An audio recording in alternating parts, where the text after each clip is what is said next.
आज हम यहाँ पर मैथमेटिकल फिजिक्स के एक टॉपिक मल्टीपल इंटीग्रल्स के बारे में डिस्कस करेंगे। तो फ्रेंड, जैसे कि आपको पता है कि एग्जाम में जनरली क्वेश्चंस पूछे जाते हैं मल्टीपल इंटीग्रल से, जैसे कि डबल इंटीग्रल्स, ट्रिपल इंटीग्रल्स, ये सब आपके मल्टीपल इंटीग्रल्स के ही पार्ट हैं। तो आज हम यहाँ पे पहले डिस्कस करेंगे डबल इंटीग्रल्स के बारे में। तो फ्रेंड्स, ये बहुत ही अच्छी सीरीज होने वाली है इंटीग्रल्स की। मैं यहाँ पर आपको इसके कुछ पार्ट्स प्रोवाइड करूंगा 1 2 3 4। तो आप मेरे साथ बने रहिए और सीखिए कि डबल इंटीग्रल्स क्या होते हैं और ट्रिपल इंटीग्रल्स क्या होते हैं। तो आज हम पहले यहाँ पे डिस्कस करेंगे डबल इंटीग्रल्स के बारे में। तो हम यहाँ पे हेडिंग डाल लेते हैं डबल इंटीग्रल्स।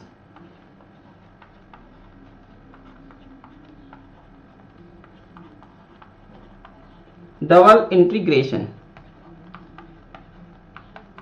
आज हम यहां पर इसके बारे में डिस्कस करने जा रहे हैं कि डबल इंटीग्रेशंस क्या होते हैं। ठीक है, तो फ्रेंड्स, सबसे पहले हम यहां पे एक कर्व बना लेते हैं। सपोज करो ये मेरे पास y एक्सिस है और ये मेरे पास x एक्सिस है। ये हमारी y एक्सिस है और ये हमारे पास x एक्सिस है। अब इसमें आपके पास एक कर्व है। मान लो ये मेरे पास एक कर्व है। अब ये जो हमारा कर्व है ये हमारे एक फंक्शन को रिप्रेजेंट कर रहा है। सपोज करो ये हमारा फंक्शन क्या है, fx, y। अब fx, y का मतलब क्या है कि ये जो हमारा कर्व है ये x और y दोनों का ही फंक्शन है। मतलब आप देख सकते हो कि यहाँ पे x भी चेंज हो रहा है और मेरा y भी चेंज हो रहा है। तो अगर मैं यहाँ पर इसका एरिया अंडर द कर्व लूं, देखिए तो यहाँ पर ये कुछ इस तरीके का है, ये हमारे पास कुछ इस तरीके का है। तो फ्रेंड, इसमें आपका x भी चेंज कर रहा है और आपका y भी चेंज हो रहा है। मतलब दोनों चीज यहाँ पर हमारी चेंजेस हो रही हैं। तो अगर हम यहाँ पे इसका इंटीग्रल निकालें तो इसको मैं कुछ इस तरीके से लिख सकता हूं। इसका जो इंटीग्रल होगा वो मेरे पास होगा, यहाँ पर इसकी कुछ लिमिट होगी, तो इसको मैं ऐसे करके लिख सकता हूँ। ये डबल इंटीग्रल है तो ये हमारे पास हो जाएगा f(x, y) dx और dy। इसी को हम बोलते हैं यहाँ पे डबल इंटीग्रेशन। आपने देखा यहाँ पे हमारा x भी चेंज हो रहा है और y भी चेंज हो रहा है। तो इतना तो आपको समझना है कि डबल इंटीग्रेशन होता क्या है। अब फ्रेंड, हम बात करते हैं कि सपोज करो आपके एग्जाम में कोई क्वेश्चन आया, आपको एग्जाम में कोई कर्व आपको दिया हुआ है और उस कर्व का आपको यहाँ पर डबल इंटीग्रेशन फाइंड करना है। मतलब उस कर्व का आपको इंटीग्रेशन फाइंड करना है। तो अब आप उस क्वेश्चन को करोगे कैसे? तो क्वेश्चन समझने से पहले हम ये समझते हैं कि एक्चुअल में डबल इंटीग्रेशन करा कैसे जाता है, इसकी वैल्यू को फाइंड कैसे किया जाता है। अब देखो, आपने लिख तो लिया यहाँ पे fx, y dx dy। अब यहाँ पे dx और dy भी तो आ रहा है। अब इस dx और इस dy की वैल्यू मींस हमें इसकी लिमिट पता होनी चाहिए कि x की लिमिट क्या है और y की लिमिट क्या है, क्योंकि जब तक आपको इनकी लिमिट्स नहीं पता होंगी आप इस डबल इंटीग्रेशन को सॉल्व नहीं कर सकते और आपका आंसर आने में प्रॉब्लम होगा। तो सबसे पहले हम यहाँ पे सीखेंगे कि लिमिट कैसे फाइंड आउट करते हैं। और मैं आपको एक बात बता देता हूं कि लिमिट्स आप दिए हुए कर्व से ही फाइंड करेंगे। अपने मन से आप कोई भी लिमिट नहीं मान सकते। जो भी क्वेश्चन में आपको कर्व दिया जाएगा उस कर्व से ही आपको उसकी लिमिट फाइंड आउट करनी है। ठीक है, तो अब हम यहाँ पे देखते हैं कि लिमिट्स कैसे निकाली जाती हैं किसी गिवन कर्व में से। तो फ्रेंड्स, सपोज करते हैं कि ये मेरे पास एक कर्व है। पहले हम यहाँ पे एक्सिस ड्रॉ कर लेते हैं अपनी। ये मेरे पास एक्सिस है। ठीक है, अब मैं आपको लिमिट फाइंड करना बता रहा हूं। ये मेरे पास y है और ये मेरे पास x है। अब हम यहाँ पे अपना एक कर्व कंसीडर कर लेते हैं। सपोज करो मेरे पास एक फंक्शन है fx, y जो एक कर्व को यहाँ पे रिप्रेजेंट कर रहा है। अब ये जो कर्व है, सपोज करो ये मेरा एक रेक्टेंगुलर कर्व है ना। मैं रेक्टेंगुलर इसलिए ले रहा हूँ जिससे कि आपको क्लियरिटी आए। तो यहाँ पे हम एक रेक्टेंगुलर कर्व ले लेते हैं कुछ इस टाइप का। मैंने यहाँ पे आपके लिए एक रेक्टेंगुलर कर्व ले लिया है कुछ इस टाइप का। ठीक है, ये रहा। ये इसके अंदर आपका एक रेक्टेंगुलर कर्व है। ये हमने यहाँ पे एक रेक्टेंगुलर कर्व मान लिया। ठीक है, अब मेरे को इस कर्व का इंटीग्रल कैलकुलेट करना है। तो अब यहाँ पे हम क्या करेंगे, अगर मेरे को इस कर्व का इंटीग्रल कैलकुलेट करना है सबसे पहले तो मैं इसका इंटीग्रेशन लिखूंगा। तो मैंने यहाँ पे इसका इंटीग्रेशन लिखा i इज इक्वल टू ये हो जाएगा मेरे पास f x comma y d x और डी वाई, ये हमने यहाँ पे लिखा। अब फ्रेंड्स ये हमने यहाँ पे लिखा, अब एफ एक्स कोमा वाई कुछ भी हो सकता है, कोई भी फंक्शन हो सकता है, लेकिन एक चीज तो आपको पता है कि यहाँ पे डी एक्स डी वाई आ रहा है। अब इस डी एक्स डी वाई की वैल्यू यानी कि मेरे को इसकी लिमिट कैलकुलेट करनी है, क्योंकि डी एक्स भी वैरी कर रहा है और डी वाई भी वैरी कर रहा है, तो मेरे को एक्स और वाई दोनों की लिमिट यहाँ पे चाहिए। तो अब हम क्या करते हैं, देखो आपके पास यहाँ पे दो तरीके हैं, है ना। हम यहाँ पे स्ट्रिप कंसीडर करेंगे, तो या तो स्ट्रिप आप वाई एक्सिस के पैरेलल ले सकते हो या आप एक्स एक्सिस के पैरेलल ले सकते हो। अब सपोज करो यहाँ पे सबसे पहले तो आपको एक चीज ये समझनी होगी कि आपको यहाँ पे किसी एक एक्सिस को फिक्स करना है। सपोज करो मैंने अपनी एक्स एक्सिस को यहाँ पर फिक्स कर दिया, ठीक है। हम यहाँ पे क्या करते हैं, हम पहला केस लेते हैं, यहाँ पे फर्स्ट केस। इस इंटीग्रेशन को हम दो तरीके से सॉल्व कर सकते हैं।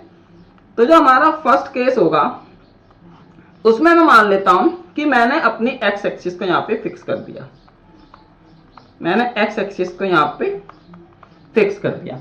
इसको फिक्स करने का मतलब यह है कि मैं जो एक्स की लिमिट ले रहा हूं वो अलोंग एक्स एक्सिस ले रहा हूं, सब पे एक्स एक्सिस के ऊपर ले रहा हूं, ऑन दी एक्स एक्सिस ले रहा हूं, ठीक है। जैसे सपोज करो ये वाला जो पॉइंट है, ये पॉइंट मेरा x इजिकल टू ए पर है और ये वाला जो पॉइंट है ये पॉइंट मेरा x इजिकल टू बी पर है। तो मीन्स यहाँ पे जो x की लिमिट है वो a से b जा रही है, ठीक है।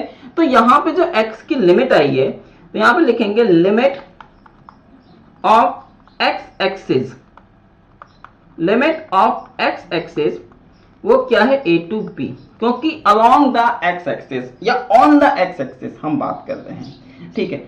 अब हम यहाँ पे y की लिमिट को x y के ऊपर नहीं ले सकते, ध्यान रखना। अगर मैं x की बात कर रहा हूं तो मैं देखता हूं कि वो कर्व x पे कितना डिस्टेंस कवर कर रहा है। तो हमने देखा कि जो ये कर्व है ये x पे a से b तक डिस्टेंस कवर कर रहा है, ठीक है। लेकिन अगर मैं यहाँ पे बात करता हूं y की, तो अब मैं y में ये नहीं बोल सकता कि y मेरा 0 से y होगा या 1 से y होगा या 1 से कुछ भी होगा। तो हम यहाँ पे बात करेंगे कि अगर मेरे को y एक्सिस की लिमिट फाइंड करनी है तो मैं ऑन द y एक्सिस नहीं कहूंगा, मैं कहूंगा parallel to the y axis, इसका ध्यान रखेंगे, ठीक है।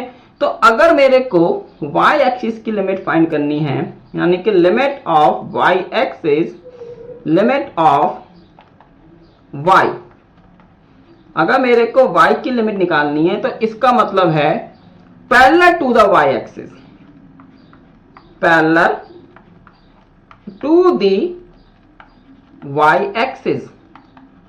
y एक्सिस के पैरेलल हम यहाँ पे लिमिट निकालेंगे, मतलब मैं क्या करूंगा, जो मेरा गिवन कर्व है मैं उसमें y एक्सिस के पैरेलल एक स्ट्रिप कंसीडर कर लूंगा। क्लियर हो रही है। मैं क्या करता हूं, मैं y एक्सिस के पैरेलल, मैं y एक्सिस के पैरेलल, मैं y एक्सिस के पैरेलल एक स्ट्रिप कंसीडर कर लेता हूं, ठीक है। ये मैंने y एक्सिस के पैरेलल एक स्ट्रिप कंसीडर कर ली है। अब ये जो स्ट्रिप है इसकी मैं हाइट देखता हूं। सपोज करो यहां पर इसकी वैल्यू y1 है और यहां पर इसकी वैल्यू y2 है, ठीक है। समझ में आ रही है बात आपको। इस पॉइंट पर वैल्यू y1 है, इस पॉइंट पर वैल्यू y2 है, तो यहां पर जो y की लिमिट हुई वो हुई y1 से y2, ठीक है। पैरेलल हो गई ना। अगर आप इस पे लेते, सपोज करो अगर आप इस पे लेते तो इस पे नहीं ले सकते। ये तो आपका क्या बोलते हैं एक रेक्टेंगल कर्व है, इसलिए आपको समझ में आ रहा है कि a से b और c से d हम इसको बोल सकते थे। अगर आप इसको बोलते c टू d तो आप बोल सकते थे कि भाई लिमिट c टू d ले लेंगे, लिमिट c टू d ले लेंगे। लेकिन फ्रेंड्स सपोज करो अगर ये कर्व आपका कुछ इस टाइप का होता, ये कर्व आपका कुछ इस टाइप का होता, ठीक है। ये कर्व आपका कुछ इस टाइप का होता, मतलब एक ट्रायंगुलर होता, तब आप बोल सकते थे कि y की लिमिट c टू d लेंगे। नहीं, तब आप नहीं बोल सकते थे। ये तो x की लिमिट तो आपने फिक्स कर रखी है, x की लिमिट तो मैंने a से b ले रखी है भाई। ये वाला पॉइंट आपका a पे है, ये वाला पॉइंट आपका b पे है। लेकिन क्या y के लिए ये चीज अप्लाई हो सकती है? अगर आप बोलते हो कि सर इसको c बोल लो और इसको d बोल लो, तो क्या y की लिमिट सी डी होगी? नहीं हो सकती, क्योंकि आप देखोगे ये हमारा इंक्लाइन प्लेन है, ये वेरी कर रहा है y एक्सिस पे। यहां पर इसकी हाइट कुछ है, यहां पर इसकी हाइट कुछ है, यहां पर इसकी हाइट कुछ है, तो यहां पर हमारी y की लिमिट वेरी हो रही है। फ्रेंड्स यहां पर मान लो लिमिट कितनी है y1, यहां पे लिमिट कितनी है y2, इसी तरीके से यहाँ पे चेंज है, यहाँ पे चेंज है, यहाँ पे चेंज है, यहाँ पे चेंज है। तो इसलिए मैंने बोला कि जो y की लिमिट है वो y1 से y2 वेरी कर रही है। अब यहाँ पे तो रेक्टेंगल है, इसलिए आपको सब कुछ सेम नजर आ रहा है, c से d, c से d। लेकिन अगर मैं ट्रायंगल की बात करता हूँ तो लिमिट चेंज हो रही है, ठीक है। तो आई थिंक आपको समझ में आ गया होगा कि लिमिट ऑफ y हम लेंगे पैरेलल टू y एक्सिस, और ये हमारे पास क्या हो जाएगी, y1 टू y2। तब हमारे पास जो इंटीग्रेशन आएगा उसमें हम लिमिट लगा देंगे क्या, a से b इंटीग्रल y1 से y2, ये हमारे पास होगा। आप इसको लिखेंगे यहां पे x, y dx dy, तो ये हमारे पास इस तरीके से आ जाएगा, ठीक है फ्रेंड्स। अब हम यहां पे बात करते हैं अपना सेकंड केस के बारे में। तो फर्स्ट केस हो गया, अब बात करते हैं सेकंड केस कि आप सेकंड केस में क्या करोगे, ठीक है। अब फ्रेंड देखो सेकंड केस में हम मान लेते हैं उसी चीज को यहाँ पे दोबारा ड्रॉ कर लेते हैं, उसी चीज को यहाँ पे दोबारा ड्रॉ कर लेते हैं हम, ये, और ये हमारे पास क्या है y, और ये मेरे पास क्या है x, ठीक है फ्रेंड्स। अब यहाँ पे हमारे पास क्या था, एक रेक्टेंगुलर कर्व था। मैं एक रेक्टेंगुलर कर्व बना लेता हूँ, मैंने यहाँ पे एक रेक्टेंगुलर कर्व बना लेता हूँ। तो ये मेरे पास एक रेक्टेंगुलर कर्व है, ये हो गया इस तरीके से, ये हमारे पास है। अब मैं ये कह रहा हूं कि हम यहां पर अपनी y एक्सिस को फिक्स कर देते हैं, ठीक है। तो मैं यहां पर y एक्सिस को फिक्स कर देता हूं, मतलब लिमिट ऑफ y वो हमारी होगी along the y axis.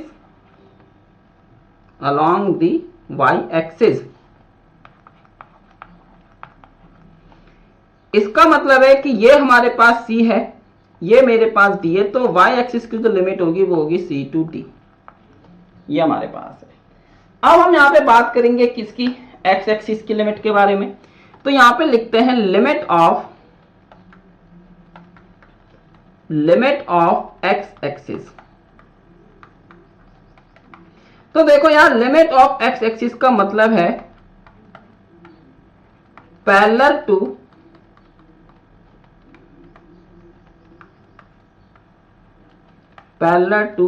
x axis. अब हम यहाँ पे x एक्सिस के पैरेलल लेंगे, ठीक है, x एक्सिस के हम यहाँ पे पैरेलल लेंगे। कैसे, देखो अब मैं स्ट्रिप को ऐसे बनाऊंगा, ये मेरे पास स्ट्रिप बनी, ठीक है। अब यहाँ पे मान लो जो पॉइंट है मेरा, इसकी लिमिट x1 है, और यहाँ पे पॉइंट है मेरा, इसकी लिमिट क्या है, x2 है। तब यहाँ पे हमारे पास जो लिमिट होगी वो होगी x1 टू x2। तब आपके पास जो इंटीग्रेशन आएगा वो कुछ इस तरीके से आएगा, c से d, ये होगा x1 से x2, ये होगा आपके पास fx, y dx dy।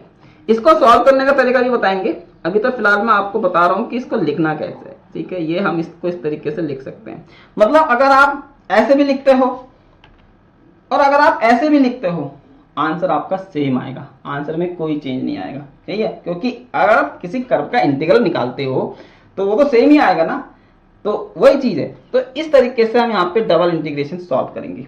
अब फ्रेंड्स इसको समझने के लिए हम एक क्वेश्चन देखते हैं और देखते हैं कि क्वेश्चन को सॉल्व कैसे करना है, ठीक है। तो क्वेश्चन कुछ इस तरीके से होने वाला है आपके सामने। यहाँ पे लिखते हैं फाइंड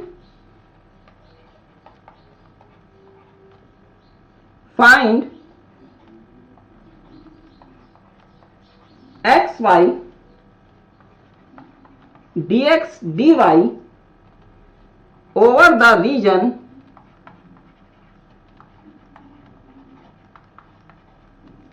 region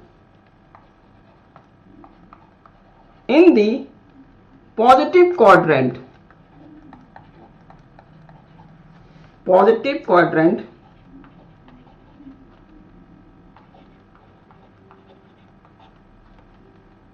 for which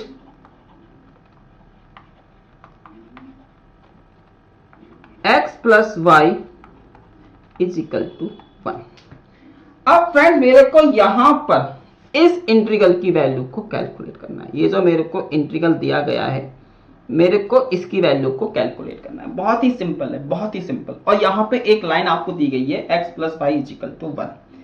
तो अब देखो इस क्वेश्चन को हम दोनों से सॉल्व करेंगे, केस 1 से भी और केस 2 से भी। तो हम यहाँ पे पहले अप्लाई करेंगे अपना केस 1। तो पहले तो हम यहाँ पे अपना कर्व बना लेते हैं।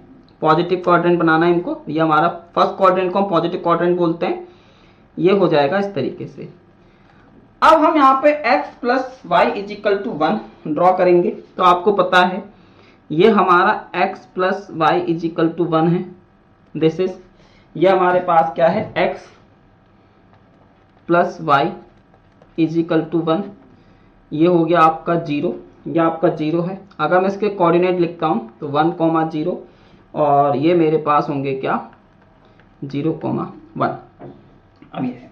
अब हम क्या करते हैं फ्रेंड्स, इस क्वेश्चन को सॉल्व करने के लिए पहला केस यहां पे लेते हैं, केस फर्स्ट। अब आप केस फर्स्ट देखेंगे तो केस फर्स्ट में मैं क्या बताने जा रहा हूं। केस फर्स्ट में फ्रेंड्स मैंने आपको बताया था पहले हम यहाँ पे अपनी एक्स एक्सिस को फिक्स करेंगे। तो fix x axis,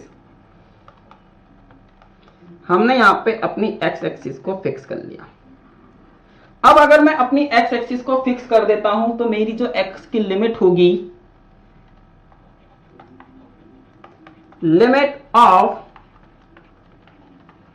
x axis, वो फ्रेंड्स आपके पास क्या हो सकती है, वो होगी आपकी 0 to 1। वाह, 0 to 1 ये हमारे पास आ गई। अब मैंने आपको बताया था कि अगर आपको यहां पे लिमिट निकालनी है, लिमिट ऑफ वाई एक्सिस की, तो फ्रेंड्स आप समझो यहां पर हम लेंगे पैरेलल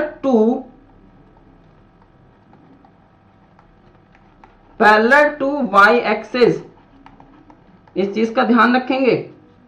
तो मैं इसके पैरेलल एक स्ट्रिप कंसीडर कर लेता हूं। ये मैंने इसके पैरेलल एक स्ट्रिप कंसीडर कर लिए ये। अब यहां पर हम y की लिमिट देखेंगे तो यहां पर y की लिमिट है 0। इस पॉइंट पे y की वैल्यू कितनी है, 0। इस पॉइंट पे y की वैल्यू कितनी है, 0। और इस पॉइंट पे y की वैल्यू कितनी है, तो y इज इक्वल टू वो है 1 माइनस एक्स। 1 माइनस एक्स ये हमारे पास है। तो y की लिमिट क्या आई, तो फ्रेंड्स y की लिमिट आई मेरे पास 0 to 1 माइनस एक्स, ये हमारे पास है। ठीक है।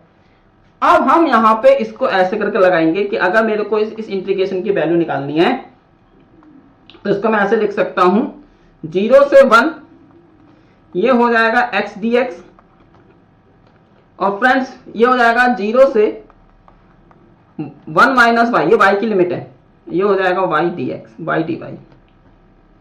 अब आपको क्या करना है, इसको सॉल्व करेंगे। तो फ्रेंड्स जब मैं इसको सॉल्व करूंगा तो देखो ये तो मेरा ऐसे ही रहेगा, 0 से 1 x dx। अब हम y को सॉल्व करेंगे, y को इंटीग्रेट करेंगे। तो y का इंटीग्रेशन कितना हो जाएगा, y स्क्वायर अपॉन 2, ये हो जाएगा 0 से 1 माइनस वाई, लिमिट लगा देंगे। अब अगर मैं यहाँ पे इसमें लिमिट लगाऊंगा तो देखो मेरे पास क्या आ जाएगा, यहाँ पे हम इसको सॉल्व करते हैं।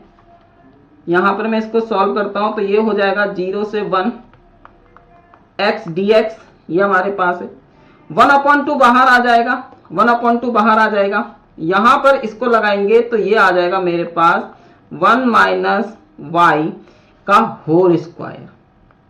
ठीक है, 1 माइनस वाई का whole square, no sorry 1 minus x, sorry, ये आपका 1 माइनस एक्स होगा, ये आपका 1 माइनस एक्स होगा, है ना। ये आपका 1 माइनस एक्स होगा, ये आपका 1 माइनस एक्स होगा। और यहां पर भी ये आपका 1 माइनस एक्स होगा। सॉरी, यहां पर भी ये आपका 1 माइनस एक्स होगा। अब आप फिर वही लिख रहा हूं मैं, यहां पर भी आपका 1 माइनस एक्स होगा। अब आप देखो ये तो पूरा इंटीग्रेशन है, आप इसको सॉल्व कर सकते हो। तो अगर मैं इसको सॉल्व करता हूं तो मेरा क्वेश्चन का जो आंसर आएगा वो आएगा 1/24। आप करके देखना इंटीग्रेशन को सॉल्व, अब तो आप कर ही लोगे, है ना। लिमिट क्या है 0 से 1, पूरा इंटीग्रेशन x में आ गया है। x 1 माइनस एक्स को होल स्क्वायर को ओपन कर लेंगे, x से मल्टीप्लाई कर लेंगे, देन इंटीग्रेट करेंगे, फिर वैल्यू पुट करेंगे, आपके पास 1/24 आ जाएगा। अब ये आपके पास आ चुका है। अब फ्रेंड इसी क्वेश्चन को मैं सेकंड केस से सॉल्व करता हूं, केस सेकंड। अब जो हमारा केस सेकंड है, केस सेकंड में हम वही करेंगे, यहां पे अपने कर्व को बनाएंगे इस तरीके से, यहां अपने कर्व को फिर से रिप्रेजेंट करेंगे। ये हमारे पास ऐसे था, ठीक है। ये आपके पास क्या है, x plus y is equal to 1। यहां पर ये 0 है, ये 1,0 है, और ये आपका 0,1 है, ये y है, और ये आपका x है। अब यहां पर मैं मानता हूं कि आपकी y एक्सिस फिक्स है। आपने यहां पर y एक्सिस को फिक्स कर दिया, तो आपके पास जो y की लिमिट